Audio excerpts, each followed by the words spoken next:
जय श्री राम, जय श्री कृष्ण। आइए श्रावण मास के शुक्ल पक्ष की एकादशी की कथा सुनते हैं। बोलिए विष्णु भगवान की जय। एक बार धर्मराज युधिष्ठिर भगवान श्री कृष्ण से बोले कि हे भगवान, आप मुझे श्रावण मास के शुक्ल पक्ष की एकादशी की कथा सुनाइए।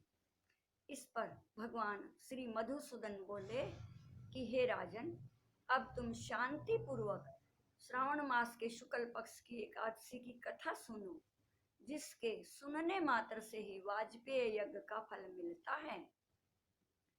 द्वापर युग के प्रारंभ में महिष्मति नाम की एक नगरी में महिजित नाम का एक राजा हुआ था। उस राजा के कोई पुत्र नहीं था, इसलिए वह राजा सदैव चिंताग्रस्त रहता था और पुत्र न होने के कारण उसे वह राज्य भी दुखदायी प्रतीत होता था।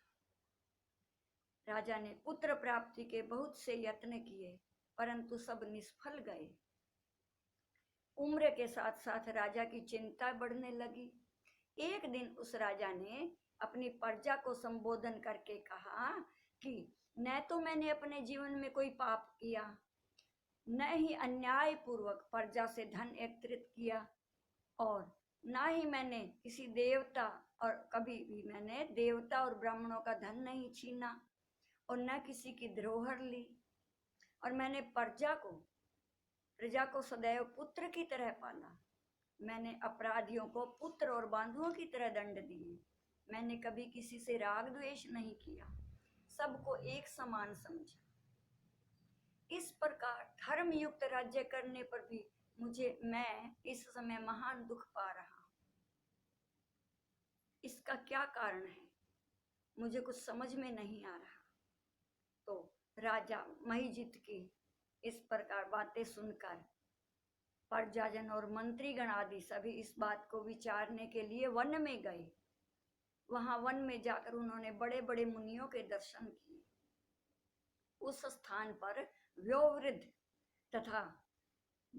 व्योवृद्ध और धर्म के ज्ञाता महर्षि लोमस ऋषि के पास गए और सब ने जाकर महर्षि को यथा योग्य प्रणाम किया और उनके सन्मुख बैठ गए और उनसे विनय करने लगे कि हे देव, हमारे अहोभाग्य है कि हम सबको आपके दर्शन हुए। इस पर लोमस ऋषि बोले कि हे ब्राह्मणों, आप लोगों की विनय तथा आपके सद्व्यवहार से मैं अत्यंत प्रसन्न हूँ। अब आप मुझे अपने यहाँ आने का कारण बतलाइए, मैं क्या कर सकता हूँ।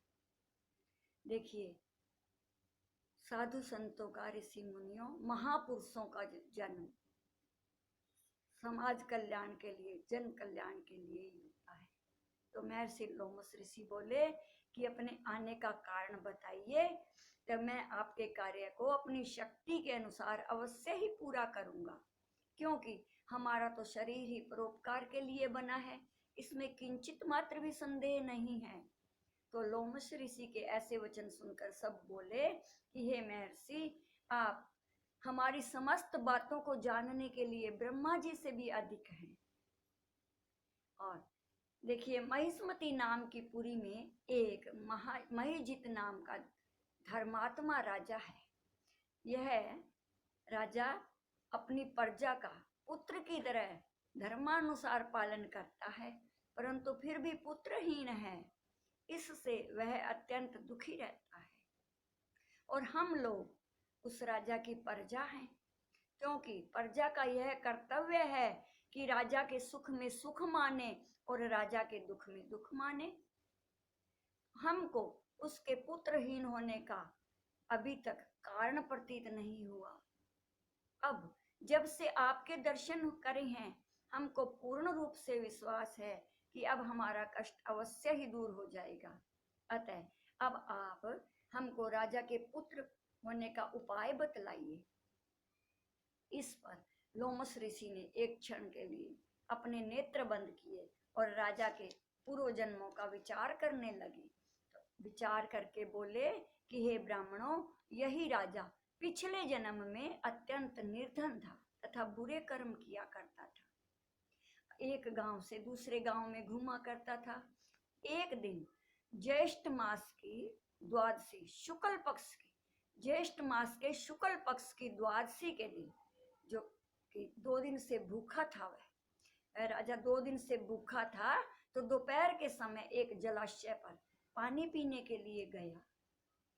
और जब वह पानी पीने के लिए उस जलाशय पर गया, उसी समय वहां ताजा ब्याई हुई गो, उसी समय की ब्याई हुई गो जल पी रही थी। तो उस राजा ने उस गौ को, गौ माता जल पी रही थी, तो उस गौ को प्यासे ही हटा दिया और स्वयं जल पीने लगा। इसलिए हे ब्राह्मणों, इसलिए इस राजा को ये दुख भोगने पड़ रहे हैं। तो एकादशी के दिन भूखा रहने से तो उसको राजा होना पड़ा, और प्यासी गौ को हटाने के कारण उसको पुत्र का वियोग का दुख भोगना पड़ा। तो इस पर सब बोले कि हे महर्षि, शास्त्रों में ऐसा लिखा है कि पुण्य से पाप नष्ट हो जाते हैं, इसलिए कृपा करके आप राजा के पूर्व जन्म के पाप नष्ट हो जाए, ऐसा कोई उपाय बतलाइए, क्योंकि इस पाप के क्षय होने से पुत्र रत्न की उत्पत्ति होगी। ब्राह्मणों के ऐसे वचन सुनकर लोमस ऋषि बोले कि हे ब्राह्मणों, यदि तुम सब प्रजा सहित जो है, यदि श्रावण मास की शुक्ल पक्ष की उत्तरदा एकादशी, श्रावण मास की जो एकादशी है वो पुत्रदा एकादशी है, इस पुत्रदा एकादशी का तुम सब लोग व्रत करो और रात्रि को जागरण करो, और उस व्रत का फल राजा को प्रदान कर दो, तो तुम्हारे राजा को पुत्र रत्न पैदा होगा। मंत्रियों सहित समस्त प्रजा महर्षि लोमस ऋषि के वाक्यों को सुनकर प्रसन्नता पूर्वक उनके चरणों में प्रणाम करके अपने नगर को वापिस आई, और उन सब लोगों ने श्रावण मास के शुक्ल पक्ष की पुत्रदा एकादशी का लोमस ऋषि की आज्ञा अनुसार विधि पूर्वक व्रत किया, और द्वादशी को उसका फल राजा को दिया। उस पुण्य के प्रभाव से रानी ने गर्भ धारण किया, और 9 महीने पश्चात उसके एक अत्यंत तेजस्वी पुत्र उत्पन्न हुआ। हे राजन, इसलिए इस एकादशी का नाम भगवान श्री कृष्ण कह रहे हैं युधिष्ठिर से कि हे राजन, इसलिए इस एकादशी का नाम पुत्रदा पड़ा। जो मनुष्य पुत्र रत्न को प्राप्त करना चाहते हैं, उन्हें इस एकादशी का विधि पूर्वक व्रत करना चाहिए, और इस व्रत के प्रभाव से इस लोक में और सुख और परलोक में स्वर्ग मिलता है। तो पुत्र रत्न की कामना वाले, जिनको पुत्र की इच्छा है, वे सभी स्त्री पुरुष इस पुत्रदा एकादशी का व्रत अवश्य ही करें। बोलिए विष्णु भगवान की जय।